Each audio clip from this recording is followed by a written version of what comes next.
그 말이 있는데 이것은 우리 한국인들이 정세에 맞는 속담이라고 할 수 있습니다. 이게 무슨 말입니까? 이웃 사람보다도 자기 가족에게, 타국인보다도 자기 동족에게 더 애정을 가진다는 것을 적절하게 표현하는 속담이라고 생각합니다. 우리가 로마서 9장 오늘부터 로마서 9장부터 11장까지 우리가 읽어보면은 사도 바울은 역시 피는 물보다 진하다는 상식을 뛰어넘지 못한 사람임을 금방 알 수 있습니다. 여러분, 바울은 지금까지 1장부터 8장까지 복음이 무엇인가 명확하게 이방인들에게 복음을 전했습니다. 로마 교인들에게. 이제 9장부터 11장까지는 그것으로 끝나지 않고 9장부터 11장은 유대인의 구원에 대해서 다루고 있습니다. 특별히 유대인이 지금 구원을 못 받아도 하나님의 주권에 의해서 유대인도 구원받을 것을 이야기하고 있습니다. 바울은 처음부터 우리가 잘 아다시피 이방 사람들에게 복음을 전하는 특별한 사명을 사도 바울은 받았습니다.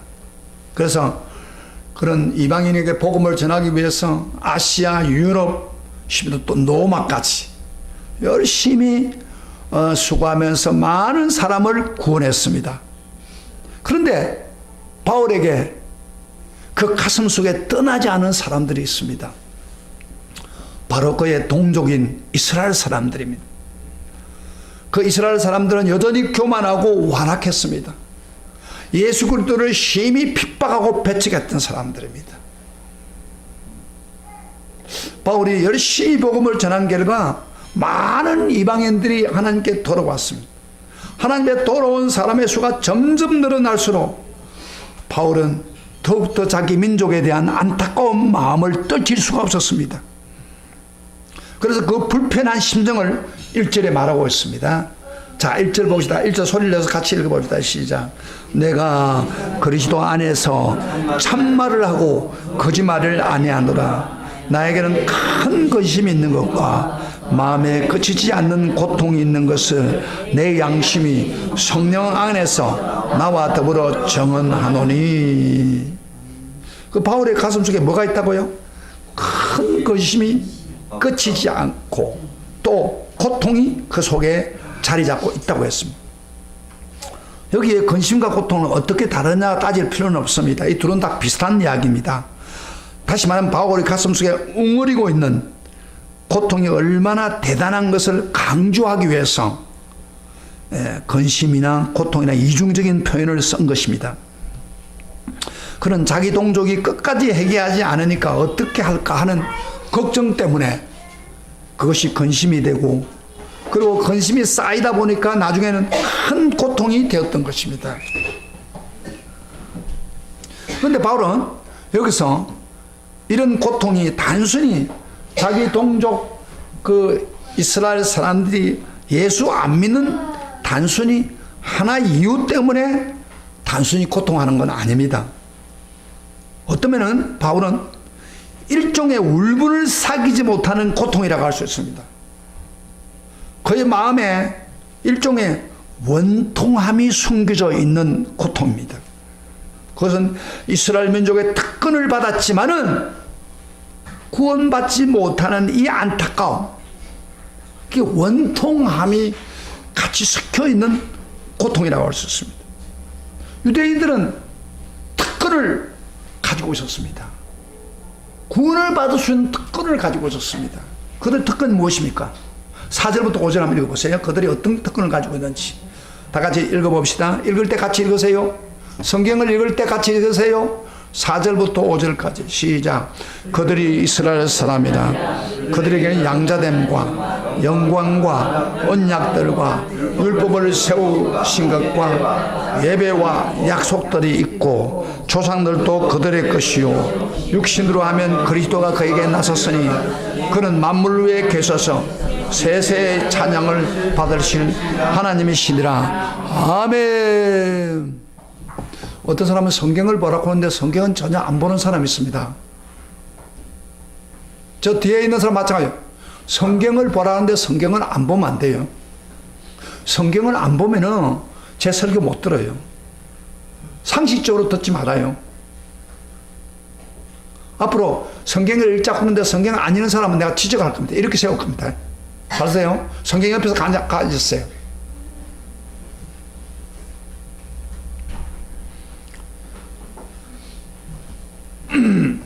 자, 그러면 저희는 이스라엘 사람이라고 했죠. 사제에 보면 저는 그들이 이스라엘 사람이다. 이 사람은 하나님의 선민이란 말이에요. 이스라엘 사람들은 하나님부터 특별히 은총을 받은 민족입니다. 근데 그들이 받는 특권 8가지가 나오죠. 뭐죠? 오늘 여기 보면은 본문에 보면 양자됨, 그 다음에 영광, 언약. 우리 따라서 같이 합시다. 양자됨, 영광, 언약, 율법, 예배, 약속, 조상, 그 다음에 마지막 그리스도. 8가지가 하나님으로 받은 특별히 은총이자 특권입니다. 그러면 이스라엘 사람들이 구체적으로 어떤 특권을 가지는가 8가지가 설명을 간단하게 하겠습니다. 먼저 양자라고 했죠. 양자가 되었다. 이 말은 무슨 말이냐면 이스라엘이 양자가 되었다는 말은 하나님이 양자가 되었다. 신명기 14장 1절에 보면 이런 말씀이 있습니다. 너희는 너희 하나님의 자녀니, 이스라엘 사람 보고 하나님 말합니다. 너희는 너희 하나님 자녀니 그랬어요. 다시 말하면 하나님은 이스라엘 백성을 선택해서 자기 자녀로 삼았다는 것입니다. 자기 자녀로 임명시켰다는 것입니다. 아무 가치도 없고 공로도 없는데 하나님이 일반적으로 이스라엘 백성을 양자로 삼았다. 얼마나 큰 특권입니까? 그 다음에 또 영광이라고. 영광이라는 말은 무슨 말이에요? 여러분요, 하나님은 이스라엘 백성들을 친히 찾아왔었습니다. 그리고 만나주시고 영광 가운데 그들과 말씀했습니다. 여러분, 세계 어떤 민족도 이스라엘 백성은 하나님이 직접 찾아오시고 하나님의 영광을 직접 본 민족은 없습니다. 이스라엘 사람들이 특별히 가지는 영광입니다. 여러분, 십계명을 줄 때요, 하나님의 영광이 시내산에 내려왔었다고 그랬어요. 직접 그들의 눈으로 하나님의 임재를 보았습니다. 그 다음에 언약이란 말이 있습니다. 언약이란 말은 다른 말로 약속이란 말이에요. 약속. 근데 하나님이 이스라엘 백성과 약속한 언약 크게 3가지가 있는데, 하나는 할례를 가지고 아브라함과 고손들에게 약속하신 이스라엘 백성이란 증거입니다. 육신적으로. 그런 언약이 있고, 그 다음에 율법을 가지고 시내산에 내려와서 하나님 백성과 약속을 했습니다. 약속하는 언약이 있고, 그 다음에 이스라엘 백성들을 통하여 누굴 보내주게 되겠어요? 앞으로 메시아 예수 그리스도를 보내겠다고 하는 약속하신 언약이 있습니다. 이 3번째가 굉장히 중요합니다. 세계 모든 민족 중에서 이스라엘만 하나님이 찾아오셔서 그와 같은 장엄한 언약들을 주신 것입니다. 그리고 율법이 있습니다. 하나님 백성들에게 특별히 율법을 허락했는데 이스라엘 백성들이 다른 민족과 달라서 율법을 통해서 뭘 깨달았습니까? 하나님의 뜻이 무엇인가? 하나님이 무엇을 좋아하고 하나님 무엇을 싫어하는가? 이런 것을 배우고 알 수 있는 특권을 얻은 것입니다. 그 다음에 예배가 있다고 했죠. 예배란 말은 하나님께 나아가 경배할 수 있는 영광과 특권을 말합니다. 하나님께서는 세계 모든 민족에게 이 같은 특권을 주지 않았습니다. 그러나 이스라엘 백성들에게만은 지정한 장소를 정해가지고 법궤를 두어서 거기에 성막을 두어서 제사를 드리고 하나님 앞에 예배하도록 허락하셨습니다. 여러분요, 일반 이방 나라 사람들이 자기 나름대로 예배를 드렸잖아요. 큰 나무에다 예배 드리고 뭐 다 하죠. 막 찬물을 넣고 막 하잖아요. 그거는 하나님이 허락한 게 아니에요. 일방적으로 하는 거예요. 일방적으로. 뭔가 신을 의지해야겠는데 의지하는 거. 어떤 사람은 달을 보고요, 이번에 보름달 앞에서 내 소원을 드리는 사람이 있어요. 하나님 만드신 그 생물체, 하나님 만든 그것에다가 절을 하고 있어요. 복을 줄까요, 안 줄까요? 해바지 받으러 간다서 해에 가서 소원을 내면 복을 줄까요, 안 줄까요? 대답해봐요. 어떻게 복을 줘요? 하나님 만든 작품인데 여기 가서 좀 절을 하는 거 똑같은 거예요. 절대 아무것도 안 줍니다. 그러나 하나님은 유일하게 이스라엘 사람들에게 성막을 만들어 놓고 여기 와서 예배드리면 내가 복을 주겠다 그렇게 했어요. 예배 하나님이 부탁한대요. 근데 예배는요 그때는 그랬지만 지금은 신약 시대는 뭐예요? 어떤 사람에게 복을 준다고요? 신령과 진정으로 예배드린 자를 찾으신다고 했어요. 그러니까 성령 안에서 말씀을 가지고 말씀의 중심에서 예배드리면 지금 이 자리에도 주님이 찾으시고 여러분에게 복을 주십니다. 할렐루야, 할렐루야. 이스라엘 사람에게 예배를 주는 특권을 주었습니다. 예배드리는 자. 그 다음에 조상이 있습니다. 조상은 그들의 아브라함과 이삭과 야곱이 위대한 믿음의 조상이 있어서 그 조상을 통해서 자랑스러운 역사와 전통이 있습니다.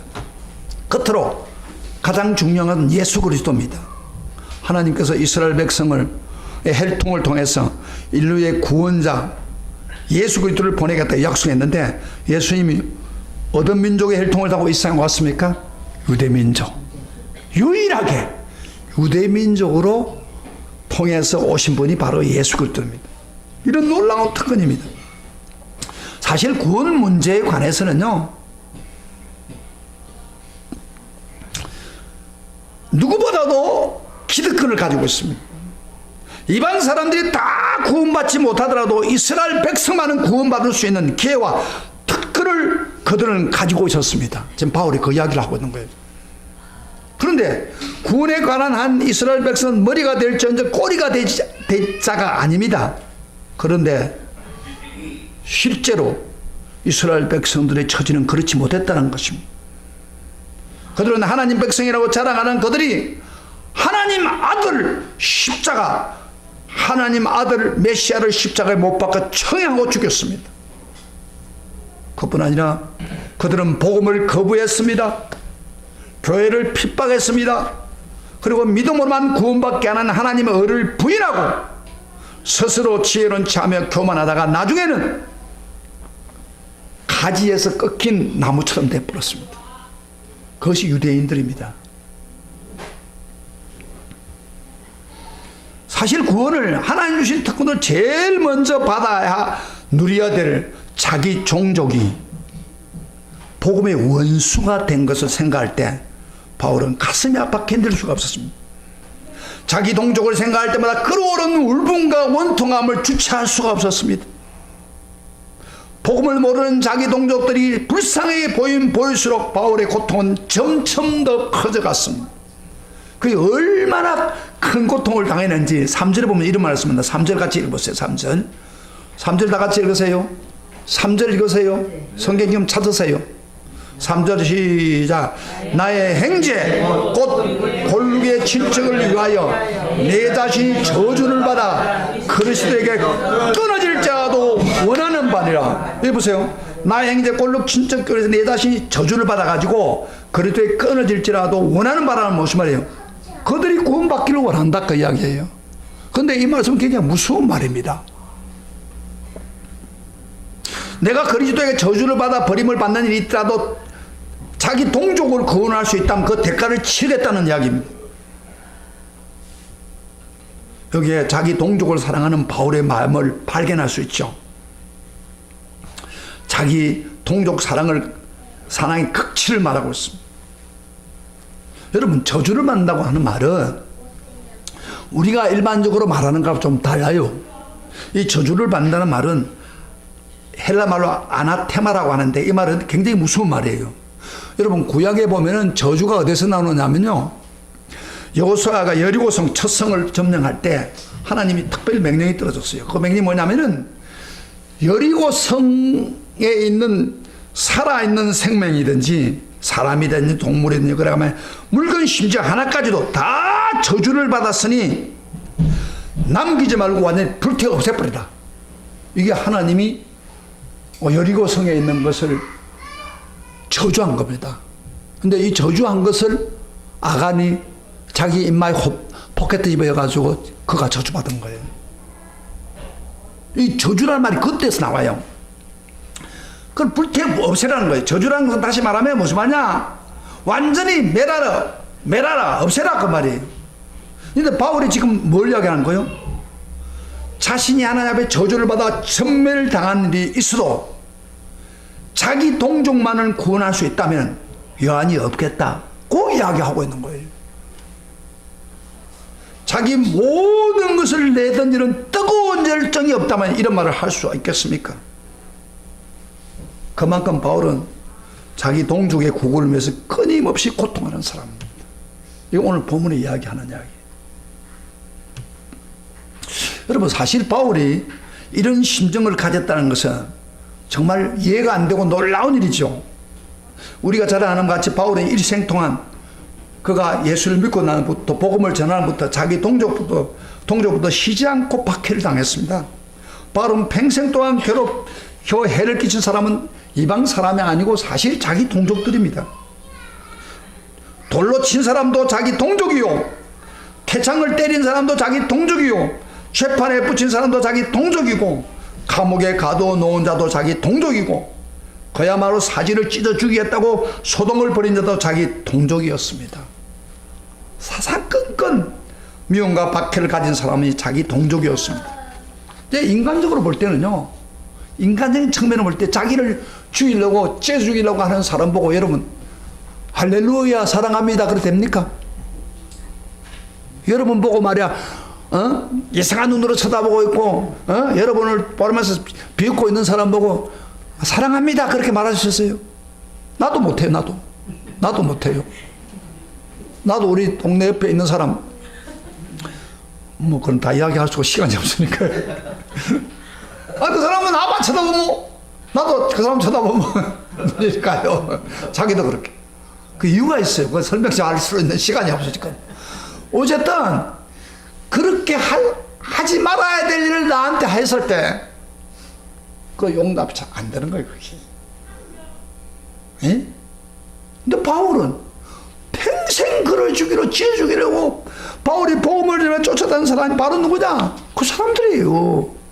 그런데 바울이 어떻게 이들을 위해서 미워하지 않고 이를 가는 그들을 향해서 미워하지 않을 수 있습니까?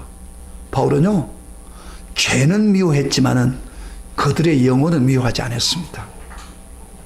자기가 고통을 받음을 받아서 바울은 자기 동족을 긍휼히 여기는 마음이 더욱더 간절했다는 겁니다. 왜 그랬을까요? 바울은 개인적인 인간의 생각이 아닙니다. 이게 바로 하나님의 심정을 가졌기 때문입니다. 하나님의 심정이 이래요. 죄인에도 불구하고 끝까지 구원받기를 원하고 우리 인류 전체가 구원받기를 원하지 않습니까? 하나님 마음이. 그것이 하나님 심정이에요. 그런 심정이 바울의 마음에 있는 거예요. 그래서 바울은 하나님 앞에 엎드릴 때마다 이스라엘 백성을 구원해달라고 눈물로 매달렸습니다. 그 안타까운 마음을 억누르지 못해 밤낮으로 기도를 쉬지 않았습니다. 그래서 10장에 우리 9장 넘어가고 10장을 딱 1절을 보면 바울이 기도하는 내용이 나와요. 한번 같이 보겠습니다. 다 같이 시작. 형제들아 내 마음에 원하는 바와 하나님께 구하는 바는 무엇이래요? 이스라엘을 위함이니 곧 그들로 구원을 받게 하려 하십니다. 구원을 위해서 바울은 계속해서 끊임없이 기도했다는 거죠. 그래서 바울은 고통을 당하는 자기 민족을 불쌍히 여기는 마음, 원통에서 답답해하는 마음, 사랑해서 무엇이나 희생하고자 하는 마음이 담겨 있는 것을 말합니다. 이게 바울의 마음이에요. 여러분 지금 제가 설교를 해주니까 바울이 그래서 그 이야기를 했구나. 이해가 됐죠? 가슴에 이렇게 느끼져 오지요? 그런데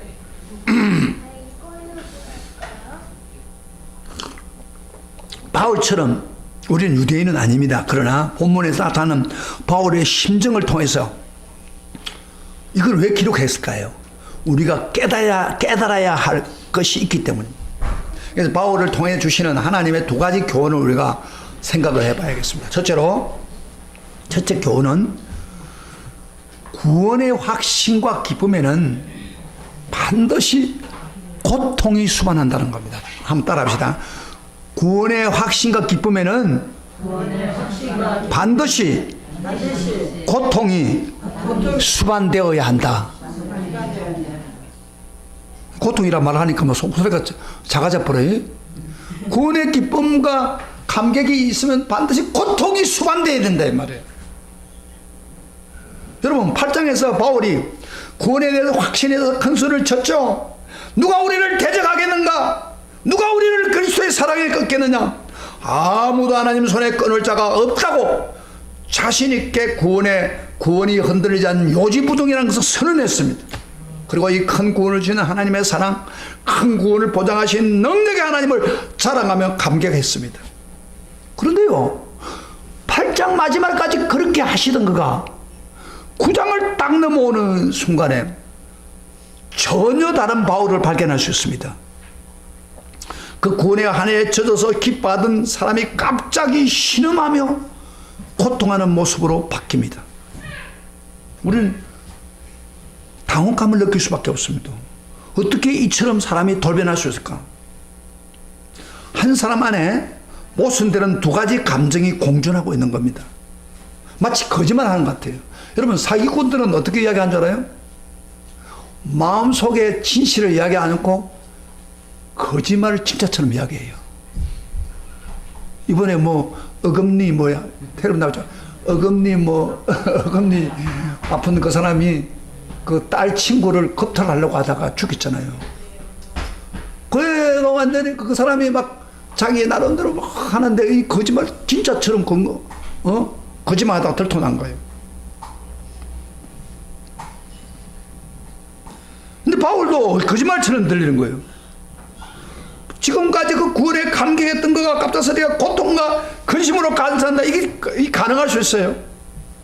그래서 바울은 1절에요. 이런 말 했는데 이렇게 시작합니다. 내가 참말을 하고 거짓말을 하는 것이 아니라 혹시 그 오해를 할까 싶었어. 그래서 언급을 하고 있는 거예요. 그래서 8장과 9장 사이에 포출된 그 감정을 이해하기가 쉽지는 않습니다. 모순처럼 보일 수가 있습니다. 그러나 이 말씀은 깊이 생각해 보면은 우리가 충격을 받고 도전을 받고 자책을 받을 수밖에 없는 말씀입니다. 우리가 알다시피 구원은 믿음으로 값없이 받는 선물입니다. 구원 받고 안 받고는 이 세상에 있을 동안에는 그렇게 표시가 안 나요. 그러나 바로 내세에 가면은 바로 죽는 순간에 한 사람의 운명이 완전히 다릅니다. 예수 믿고 구원받은 사람은 영원히 천국에서 행복을 누리고 살 것입니다. 그러나 구원받지 못한 사람은 영원히 지옥에서 불 가운데서 불행하게 인생을 살 것입니다. 축복을 받고 한 사람은 축복을 받고 한 사람은 저주를 받을 것입니다. 한 사람은 영원한 생명을 얻고 살지만은 영원히 멸망의 죽음으로 갈라놓을 것입니다. 이 심각한 문제죠.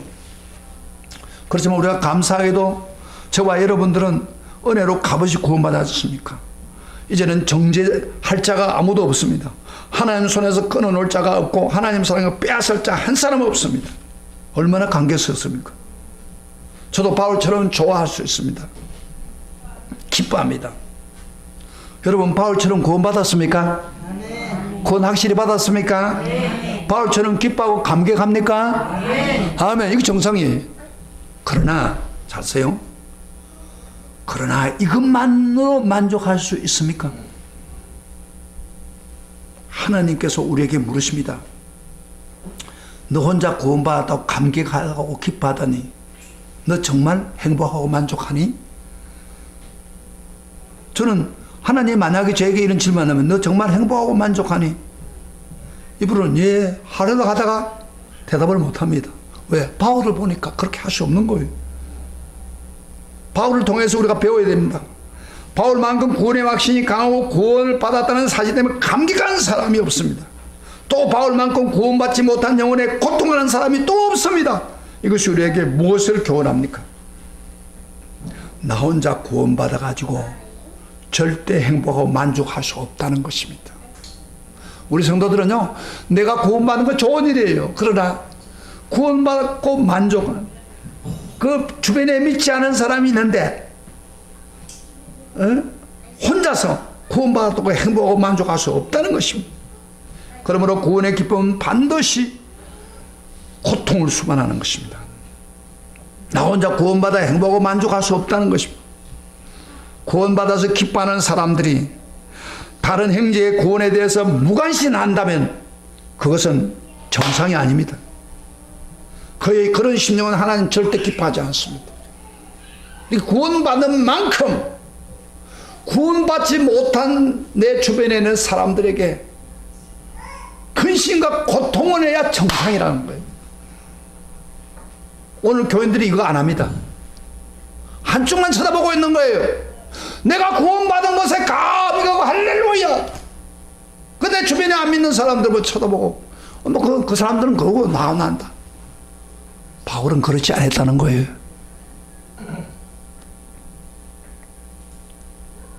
이런 의미에서 저는 주님부터 호된 꾸지람을 받을 것 같아요.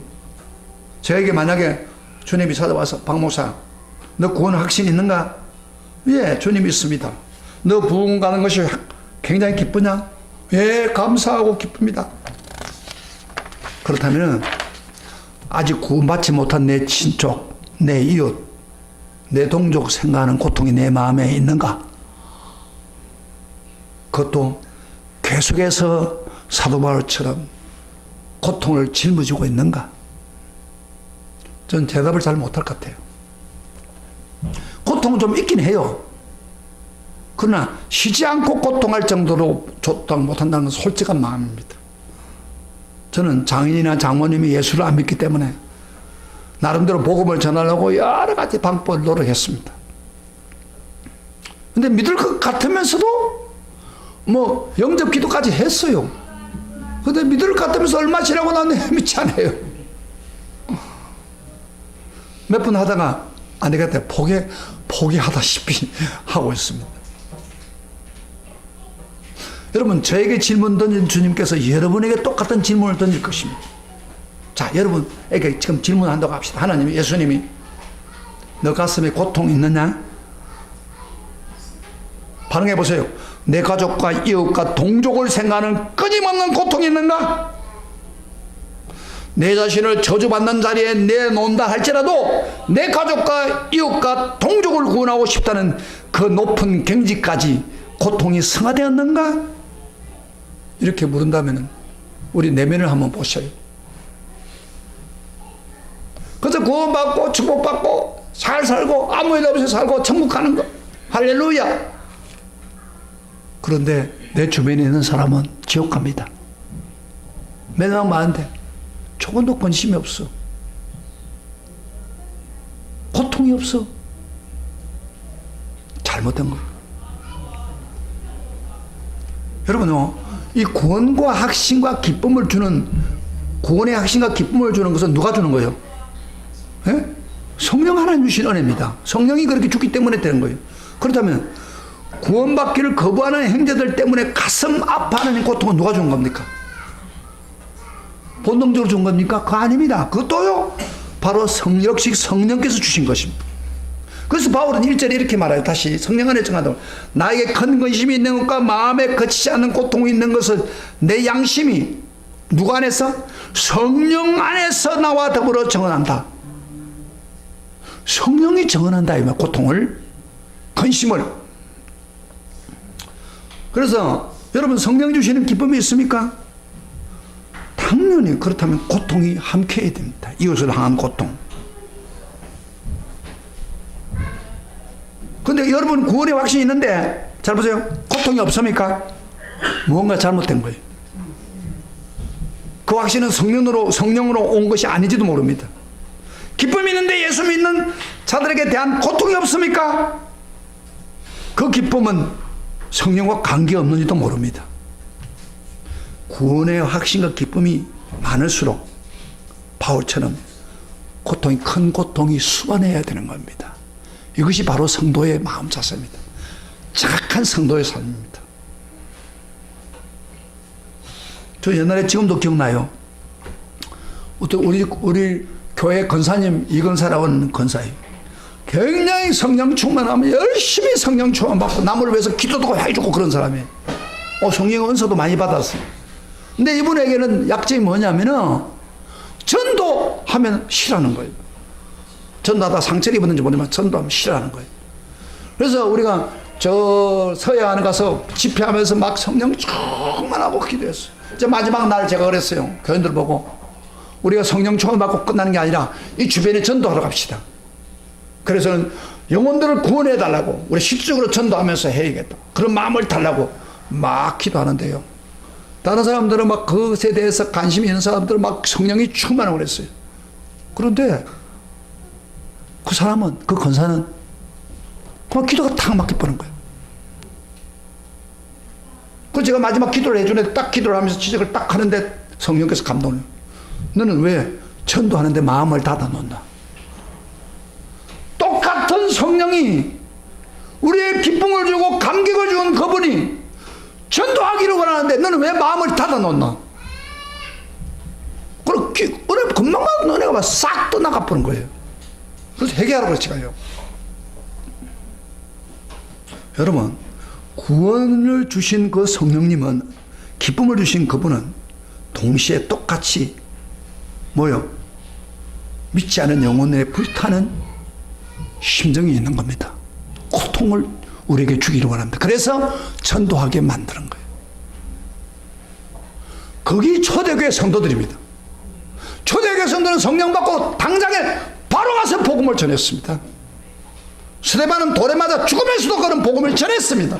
그게 정상적인 성령 충만한 성도입니다. 잘 보세요. 이런 이야기만 하면요, 눈이 싹 감기는 사람이 있어. 에이, 그거는 그거고. 나는. 그래서 기쁜 거 좋은 거지. 그 잘못했다는 거. 그래서 반드시 성령 충만하면 뭐요? 뭐가 온다고요? 기쁨도 있지만 동시에 바울처럼 고통이 수반해야 됩니다. 안 믿는 사람에 대한 안타까움. 그 다음에 두 번째로 한 가지만 더 봅시다. 바울로부터 받은 교훈은 전도는 가까운 내 형제, 내 종족부터 먼저 해야 한다는 겁니다. 나의 형제, 내 골록 친척 그렇게 말했잖아요. 이는 가장 가까운 사람부터 먼저 관심을 가져야 된다는 겁니다. 이런 전도의 기본 원리죠. 우리 예수님이 너희가 성령의 권능을 받으면 뭐예요? 예루살렘과 유대와 사마리아 땅끝까지 이렇게 정했는데, 예루살렘 뭐예요? 가까운 내 주변에서 시작하라는 거예요. 여러분요, 내가 예수 믿으면, 예수 믿는 사람은 주변에 복음을 쉽게 들을 수 있는 특권을 가지고 있습니다. 가족이든지 회사 직원이든지 이웃 간에 가까이 있는 사람은 소위 이렇게 말합니다. 복음의 가청 영역 안에 있는 사람이다. 다시 말하면 복음을 들을 수 있는, 가청이라는 들을 수 있는 영역 안에 있는 사람. 따라합시다. 복음의 가청 영역 안에 있는 사람들이다. 그러니까 예수 믿는 사람들이 있는 주변에 있는 사람들은 복음을 들을 가능성이 있는 거예요. 예수에 대해서 쉽게 전해 들을 수 있는 영역에 있는 사람들입니다.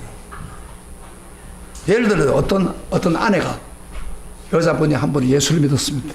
안 믿다가. 그러면 그 가정은 어떻게 돼요?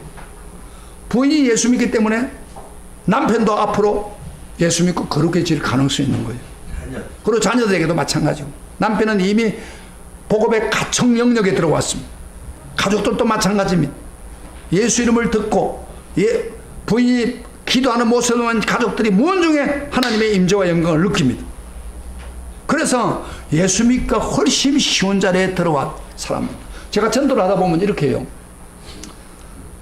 당신 주변에 믿는 사람이 있습니까? 그 믿는 사람이 있다고 그거 들어보면요, 그 사람이 좀 복음에 더 가까워요. 그런데 전혀 없어요. 난 예수 들어본 적이 없어요. 이런 사람은 굉장히 힘듭니다, 사실은. 그래서 여러분이 예수를 믿는 순간에 여러분은 여러분 주변에 있는 가족이나 친척이나 이웃들에게 복음의 가청 영역에 들어오게 만든 겁니다. 그래서 주 예수를 믿으라. 그리하면 너와 내 집이 구원을 얻으리라. 그 이야기한 거예요.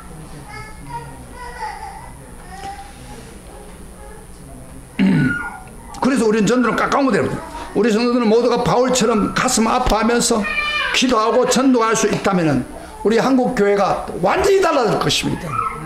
우리가 옆에 있는 내가 예수 믿는 지금 성도들만 해도 뭐 지금 1000만도 안 된다고 그러잖아요. 한 700 된다고 합시다. 700만의 사람들이 그 주변에 있는 가청 영역 주변에 있는 사람에게 영향을 미치고 예수를 전한다면 어떻게 될까요? 한국 교회가 난리가 날 것입니다. 그런데 많은 한국 성도들이 그렇게 하지 않습니다. 여기서 문제. 여기서 문제가 생긴 거예요. 저는 이렇게 생각해요. 주변에 있는 사람 땅까지 복음을 전하는 예수 말씀대로 복음을 전하지 않고 어떤 사람들이 말해요. 꼭 복음을 전해야 되느냐 하고 비판의식을 가진 성도가 있는데, 나는 그런 사람은 제발 부탁드립니다. 이 사람 천국 좀 안 들어갔으면 좋겠어요. 들어갈 자기가 없는 사람이, 그걸 비정한 사람, 자기만 예수 믿고 이기주의입니다. 냉혈 인간입니다. 여러분 천국에 들어갔다고 합시다. 그 사람이 하나도 복음 안 주고 천국 들어갔다 예수 믿고, 얼마나 불편하겠어요. 자기가 전도를 많이 했으면 주변에 있는 사람이 많이 있을 거 아닙니까? 한 사람도 아는 사람은 없어. 이게 저 멀리 보니까 자기 아는 사람은 지옥에서 불 가운데서 뜨거워하면서 고통하고 당하고 있다. 얼마나 불편하겠어요. 잘 봐요. 예수를 믿어도 그만 이상하게 바꾸지는 게 아닙니다. 저를 보세요. 예수 믿었다고 해서 그만 내가 완전히 달라지는 게 아니에요. 여러분 정신, 여러분 인간은 그대로 갑니다. 육체는 앞으로 회복이 될지 모르나 그 영혼은 그대로 가는 거예요. 여러분 성격, 여러분 성품 다 갔는데 또 아는 사람들 있을 거 아닙니까? 천국에 가면 내가 아는 사람이 없는 거예요. 왜 그래요? 내가 전도 안 했으니까. 나를 전도 믿게 하는 그 사람 예수 믿게 하는 거예요. 내 그 가족이 저 지옥에서 고통을 당하고 있다 이 말이야. 이런 이기주의 성도가 너무 많다는 오늘 한국 교회가. 그래서 복음이 멈추고 있는 거예요 지금. 구세군 창설자 윌리엄 부스라고 하는 사람, 구세군을 만든 사람이에요. 그 영국 시대, 영국 그 시대에 몇백 년 전에 영국 크리스찬들이 전도를 너무 안 한 거예요. 오늘 아마 한국 성도들처럼 전도 잘 안 하는 거예요. 복음의 신앙을 갖고 있으면 또 전도 잘 안 해요. 그래서 영혼에 대해서 무관심하는 크리스찬을 바라보면서 그는 하나님께 이런 기도했습니다. 하나님, 영국 성도들에게 눈을 열어서 진짜 지옥을 볼 수 있게 해주세요. 지옥을 보게 해주세요. 그런 기도를 했답니다. 얼마나 안타까워서 그렇겠어요. 여러분, 한 번이라도 하나님을 사랑하는 사람이, 믿지 않은 사람이 지옥에 가 있던 자기 친척 중에 한 사람이 있다면 어떻게 되겠어요? 그걸 직접 보고 느꼈다면 전도 안 하고 베낄 수 있겠어요? 안 그래요? 그래서 이 부스라는 사람이 주여, 영국 사람들 복음 전하지 않은 사람들 눈을 열어서 자기 가족들이 지옥에 가 있는 것을 보게 하소서. 아우 무서운. 여러분 예를 들어 한번 보세요. 우리 부모들이나 할아버지나 할머니들은 먼저 돌아가신 분 있을 거 아닙니까? 있어요 없어요? 죽은 사람 있죠? 네. 그런데 여러분이 그 사람들이 지옥에서 지금 고통을 당하고 슬픔의 일을 가면서 못 견디고 있다면 어떻게 하시겠어요? 여러분 봤다면, 여러분에게 하나님 그걸 보여줬다면, 직접 거기 확인해 줬다면 못 견디죠. 아이고 우리 부모들이 예수 안 믿어 그렇다. 근데 좋다 이거야. 그것까지는 좋은데, 여러분이 지금 살고 있는 내 주변에 있는 사람들이 앞으로 먼 훗날에 가서 천국을 예수 믿고 천국을 가면 되겠네. 나 때문에 예수 믿고 천국 가면 되는데 그 사람이 지옥에서 고통을 당할 거 생각해 보세요. 기가 막히는 이야기예요. 슬픔의 일을 가고 있으면 어떻게 되겠어요?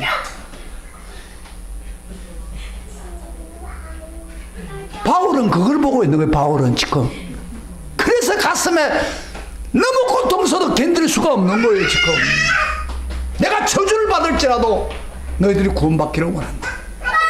이게 바울의 마음. 그런데요, 이렇게 부스 같은 사람이 영국 교회를 막 까우쳤어요. 깨우쳤는데도 불구하고 영국 교인들이 안 들었어요.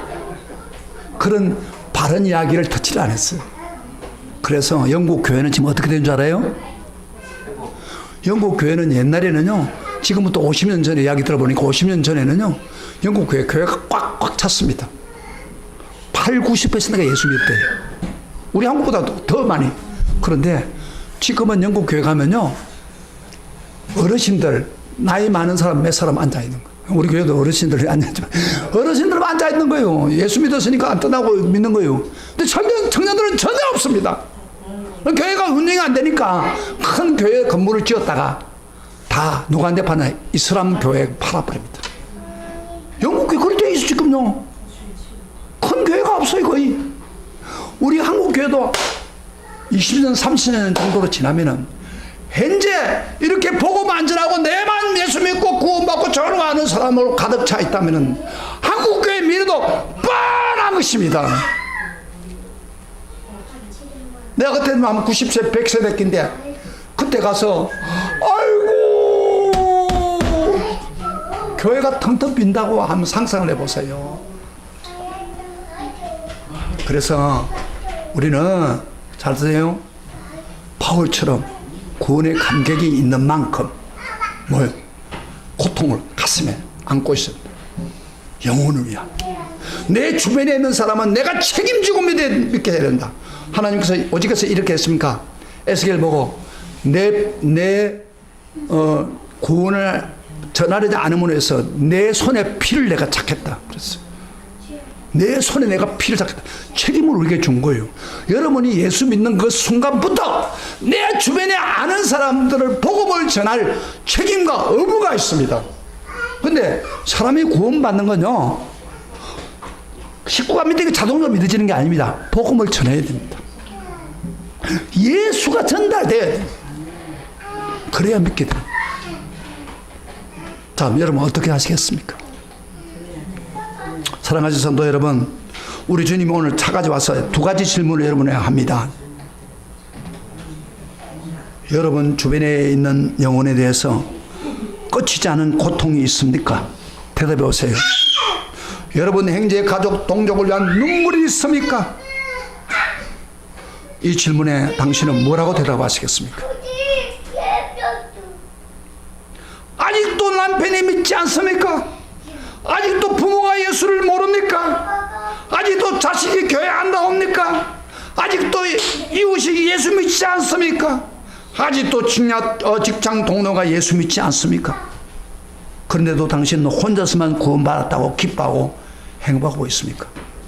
만약 그렇다면 주님은 당신을 볼 때 가정스럽게 볼 것입니다.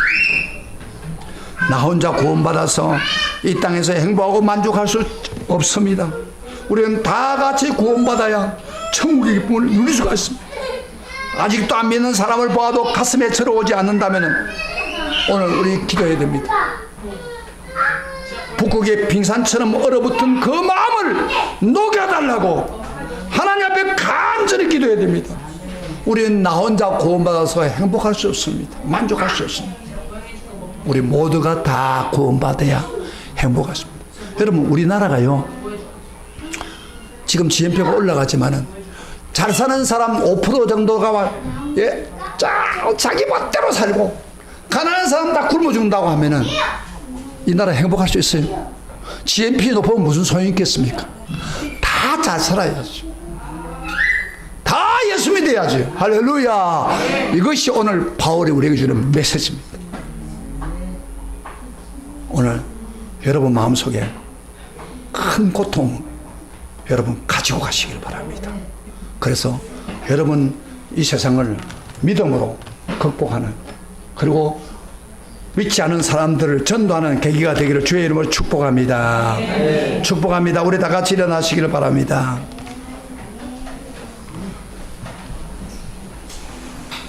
우리 이 땅에